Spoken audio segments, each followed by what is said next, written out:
Part 1. The place that does not exist. There are places in America you will never see on a map.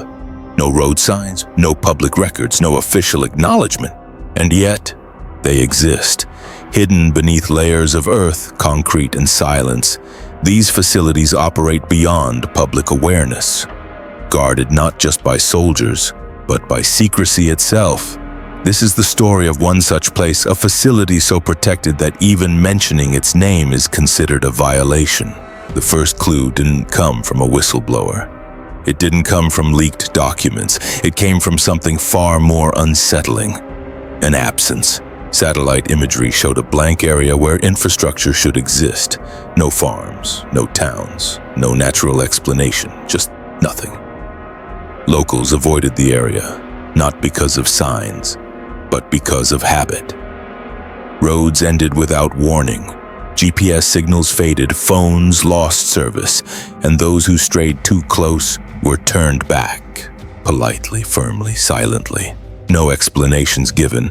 The facility itself was underground, deep underground, designed not just to survive attack, but to remain unnoticed. No surface structures that revealed its true scale.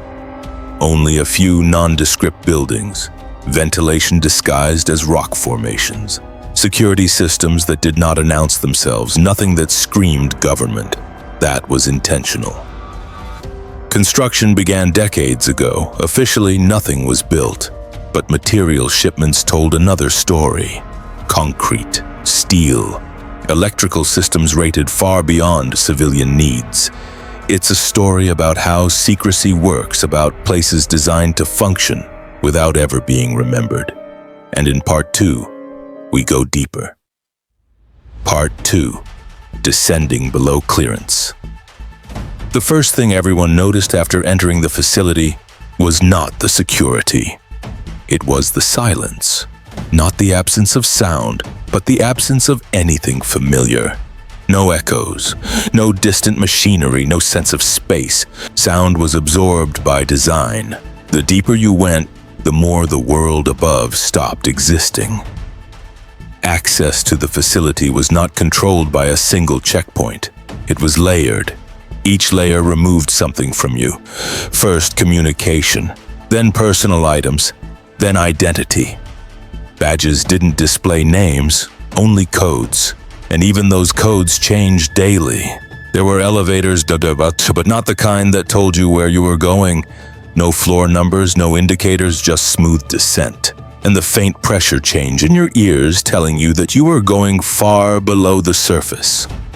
The first underground level was administrative. Offices, meeting rooms. Nothing unusual. This level existed for one purpose: to make visitors believe they understood the facility. They didn't. Below that, access became restricted. Corridors narrowed. Lighting dimmed slightly. The air became colder, drier. Security personnel stopped wearing visible weapons. They didn't need to. The architecture itself was the deterrent. Some doors opened automatically. Others required manual authorization, and a few did not open at all. They were sealed permanently. No signage, no explanation. Just smooth metal surfaces embedded into concrete walls. Personnel were trained never to ask about those doors. Not out of fear. Out of conditioning, curiosity was considered a liability. Every worker had a designated zone. They entered it. They worked, they left. No wandering, no shortcuts. Even senior staff were restricted. Clearance didn't mean access. It meant permission to exist in a specific space. One former technician later described it like this: you didn't feel watched. You felt accounted for. Every movement logged. Schedules shifted. Zones closed. Some levels became inaccessible, even to those who worked there. No announcements. No explanations. Just locked doors where open corridors used to be. That's when people realized something was wrong. Not an emergency, not a failure, something intentional. In Part 3, we confront the most disturbing question of all. What was this facility actually built for? And why was it designed so that no single human could ever understand its full purpose? Part 3. What happened inside, no document has ever clearly stated. What the facility was built to do, there is no official mission description, no public record, no confirmed directive, and yet its purpose can be inferred from what wasn't present. There were no living quarters for families, no recreational spaces, no long-term habitation design. This was not a base meant for comfort. It was a place built for function, and only function. Most government facilities store information. This one controlled it. Data flowed inward, not outward. Signals were received, processed, and absorbed. Very little was transmitted back. That alone raised questions. Technicians maintained systems that did not behave like normal databases. Information was segmented, isolated, compartmentalized. Even internal networks were separated from each other. Knowledge was intentionally fragmented. One former contractor later described maintaining a system that appeared to receive information that wasn't coming from any known source. Not extraterrestrial, not supernatural, just untraceable. No sender, no origin, only content. Some believe the facility was designed to observe patterns. Not people, not enemies. Patterns, economic fluctuations, military movement, communication behavior, infrastructure stress, all fed into something deeper. A system meant to anticipate, not predict in the cinematic sense, but identify probabilities before they formed, detect anomalies before they became events. Inside certain restricted zones, rooms were built without obvious purpose. No desks, no terminals, just empty space, lined with equipment embedded into walls. They weren't meant for humans. They were meant for processes. People who worked near those rooms described unusual sensations, not fear, disorientation, a subtle feeling of being out of place, as if the space wasn't designed for the human nervous system. Part 4. The day it went quiet. No alarms announced the shutdown. No emergency signals, no public statements.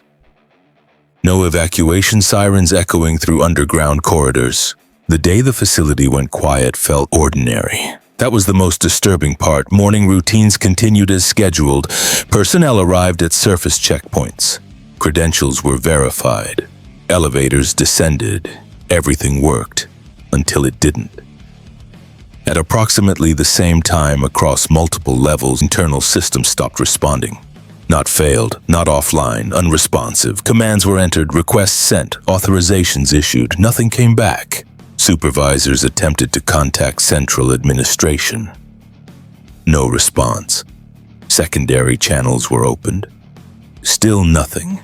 The facility wasn't dark, lights remained on. Climate systems functioned. Power flowed uninterrupted. It was as if the facility had decided it no longer needed human interaction.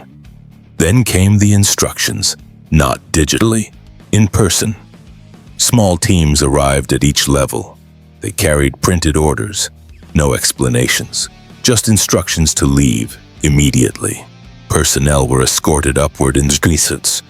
No questions allowed, no discussions permitted. Those who asked were told only this: your assignment has concluded.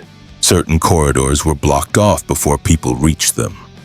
Areas that had been accessible hours earlier were now sealed with reinforced barriers.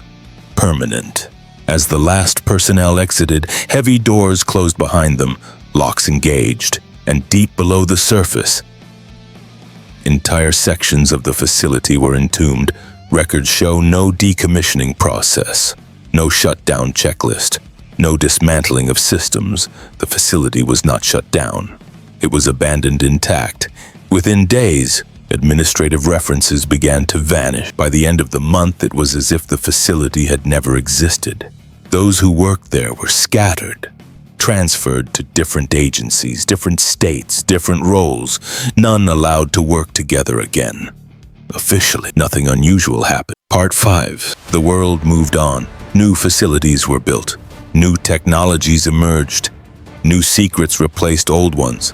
But this place remained different, because secrecy usually leaves traces, rumors, leaks, contradictions. This left nothing. Those who tried to research it found gaps.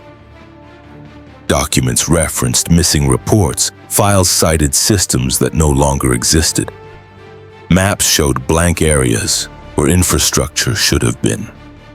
Former personnel were interviewed carefully. None denied working underground, none denied government service. But when asked about the facility, their responses were identical, not rehearsed. Empty. I don't remember. Not refusal, not fear, absence. Psychologists reviewing transcripts noted something unusual. The memories didn't appear suppressed. They appeared overwritten, as if the significance had been removed, leaving only fragments without context. Some believe the facility completed its purpose, that whatever it was built to do, it succeeded. And once complete, it no longer needed human oversight. Others believe it failed, that something inside exceeded its parameters, and the safest option was to seal it away and pretend it never existed. But the most unsettling theory is the simplest one, that the facility was never meant to operate indefinitely, that it was designed to disappear. Not explode, not collapse, just leaving behind no story, no explanation, no accountability. Today, the land above remains restricted, unmarked, quiet. Satellite imagery still avoids it. Navigation systems glitch nearby. Locals still take detours without knowing why. And somewhere beneath the surface, behind layers of concrete and slowness, something remains, inactive, or waiting. Such places are not guarded by fences or boulders. They're protected by forgetting. And if you're hearing this story now, it's only because some secrets fade slower than others. End of story. No entry. Inside America's most protected government facility.